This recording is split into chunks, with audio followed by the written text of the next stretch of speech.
Hello, everyone. Thank you guys all for being here and listening to me. My name is Lokho Kotile, and I want you guys to, I'm going to be talking to you guys about the practice of home and belonging.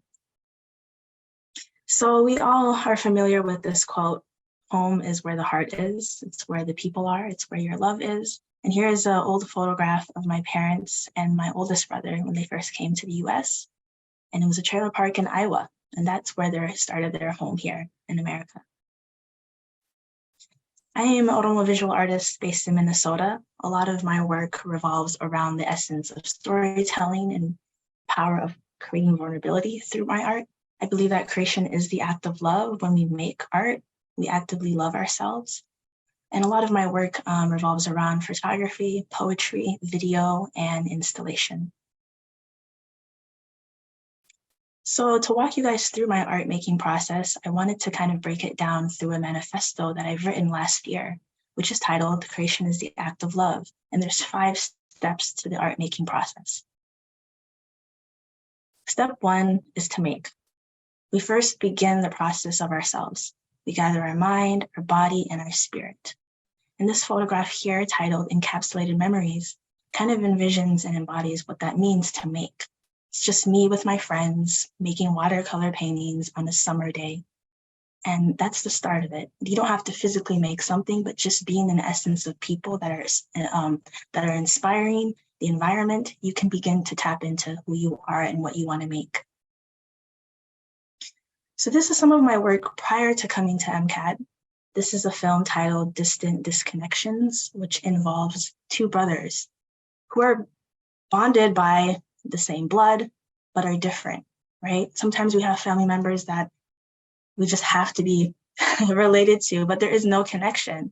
So I really wanted to kind of showcase that. These 2 brothers, they have to be connected, but there's this space that is just really hard to grasp why there is some space. And so I wanted to explore that. I have 2 older brothers and they have a significant age gap, and they're very, very different and not as close as I would hope.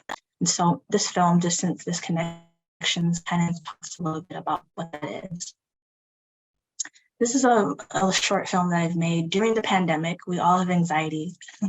I was in my room just figuring out what I wanted to do. I've just graduated with a degree that I was not passionate about, and COVID happened. And so anxiety boxes me just reflect on what it means to be stuck inside of our minds and having these feelings of just discomfort, what to do with it.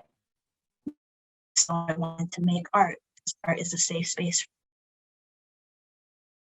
This is another film titled My Mother's Dress. And it's just me reflecting on my mother's piece of clothing. She doesn't throw anything away. She's a little bit of a hoarder, and that's okay. So it's just me wearing my mother's dress, just frolicking and just kind of, what that means is just wearing her sense of clothing makes me feel close to her and makes me understand her a little bit more. And towards the end, I kind of had a little poem/text that kind of reads what that means to me, like that closeness and expressing that as I get older. Step 2 is to activate. We have to now tap into our senses. Feelings start to develop. We allow ourselves to let our emotions surface. And so last year I had a family trip to Kenya, where my family is from. And I've just decided to kind of create a show based on the photographs and the images that I've taken. And it's titled, Where is Your Home? As a 2nd-generation immigrant, I'm often reflecting on what that means to be home here and home in Kenya. And a lot of these photos have this juxtaposition between the interior and exterior. And I relate that to being caught in between worlds of different cultures. So here are some more of these photographs. And there's no people in it. I just wanted to create that space so people can visualize their own home in these photos. Step 3 is to create space. Now you have to envision your environment and become it. Make small spaces. Become intentional with who and what you allow into your space. This image here is part of a solo exhibition that I had at Small House of Art here in Minneapolis. And this is an installation view. I wanted my audience not just to look at these photographs, but actually go into the space, look at my old family albums, which are here, as long as my photo book as well. And I wanted them to just be in a warm, comforting place. I really want to be intentional with the experiences that I want my audience to have. So here is an up close. It's 40 images and 8 poems, all kind of reflecting on what it means to be home and longing for that. I want to talk about some of my influences. I have a friend, her name is Wasima Farah. She is a Somali illustrator and graphic designer. I really love her work because it really reflects the inner workings of ourselves, and it's very reflective. And her work has a lot of the similar color palettes, but each color represents something different. Yellow is kind of about the inner child and searching for that. Red is her mother and that motherly figure that we are trying to aspire to be. And blue is her present self. And it's inspiring to see an artist like her grow and make color out of, meaning, making meaning out of color. And I think that's really important. Step 4 is to love, which is the hardest part. Sometimes you don't really love what you make. So you have to become the art. You got to feel it deeply. You have to bring yourself in a state of sweetness and acceptance, right? Accepting yourself, loving yourself for what you make is hard, but it's a great step for yourself. You can feel more connected. I have been away from home for the past 1.5 years. My home has been hotel rooms, it's been friends, houses, it's been rental properties. I had to love myself in different spaces, and it was really difficult and hard, and I'm still trying to master this step. So here's a short clip about home and me just eating cake in a hotel room and drinking tea, and it was a great time. That was my sense of loving myself, is just bringing elements of comfort into what I make.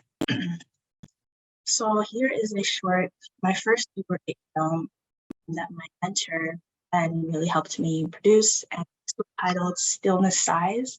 And it's kind of reflecting about wanting to be present, but having that clash and not being able to. I think when new experiences, new environments personally for me, and even being a graduate student for the first time last year, it was hard for me to stay still and be present. And so this kind of film is reflecting on what it means to want to really just be still, but I can't. And I wanted the camera to be shaky to kind of embody that discomfort that I felt of not being present.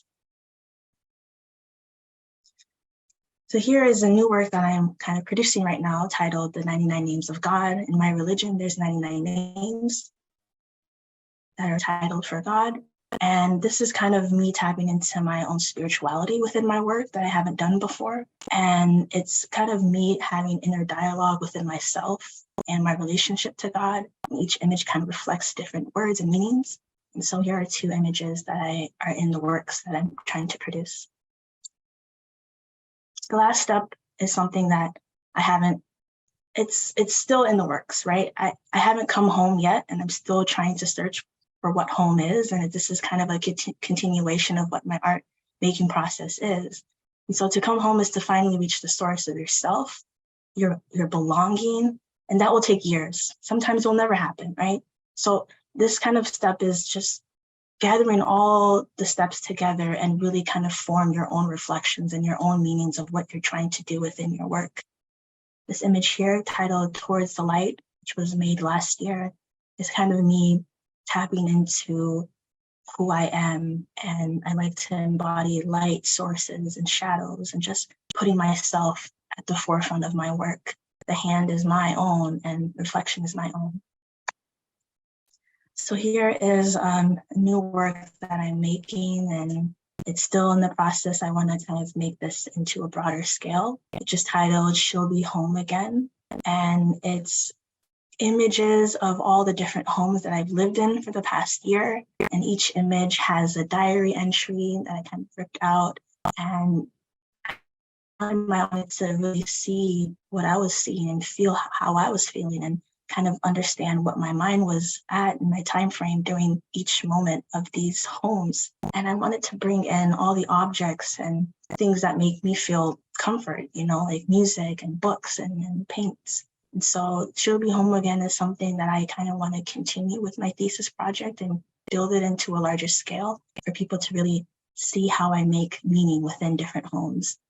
And I want to say thank you guys for listening. Thank you to the MFA director, Sarah Peterson, Kylie Benoit, Ellen Mueller, my MFA thesis community members, my past mentor, Ben Warren, my current mentor, Pong Wu, MFA students. You guys are wonderful, friends and family, and of course, my cat, Nala. Thank you. Thank you so much, Lokho. It was a pleasure to see you, present your work, and to hear you. Oh, are you still there? You got cut out for me. Oh, yeah, you're still there. All right. Let's see if we have questions from the audience. Lots of good energy, good vibes coming. Anna says, nicely done, Lokho. I'm really interested in your photography, videography that has a monochromatic aesthetic. How do you go about editing and post for works that are monochromatic or not? Is there a concept behind this choice?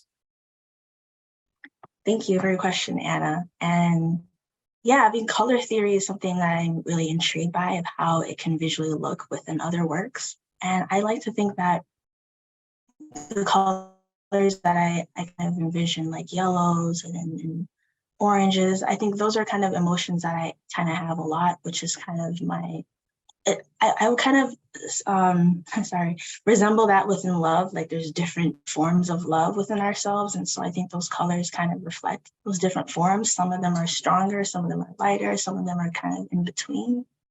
Hopefully that answers. It was a great answer. Let's see. I've got some questions from the past here. Pi asks, what's your process when taking photos? Do you have a preferred way to work? That's a good question. In the past, I kind of had an idea of what to make and then go shoot it. But now I've kind of been more like in the moment and just going outside, whatever comes, I'll take the photo and then make meaning of that and maybe write down what I feel within the photos and work from there. So I'm trying to do things of more spontaneity and more, maybe having it more organic for me. Because when I have an idea and I go out and shoot, it just feels more restrained and I don't want to do that. So I'll probably have a general idea, but I won't like map it out or anything like that. So. In relation to that, Lokho, I know something that had come up before was, and it's related to the second part of the previous question, which is your post-production process. So after you take the photographs, what are some of the things you do with your photography that I find really fascinating? If you would talk about that, it would be great.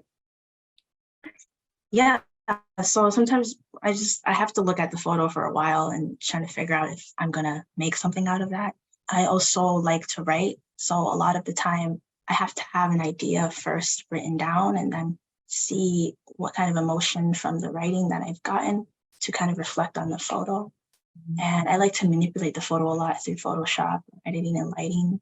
And also I'm kind of tapping more into analog photography. And so it's beautiful how you don't even have to edit anything. It's just naturally there. And I'd like to think that's our emotions and moments in time that are just there. We don't have to make meaning of it and just allow it to be. And so I'm trying to learn more about how to just have that editing process be more organic. But sometimes I like to play with lighting and saturation and just kind of go crazy and have fun with it. That's wonderful. Let's do one more. Camille is saying, congrats, Lokho. This is beautiful presentation. As an archivist, I'm realizing how many archives you're producing. What steps are you taking in making sure you document and preserve your works of art and their ideation, etc.? That's a good question, Camille. Thank you. I luckily have a nice hard drive to store everything together.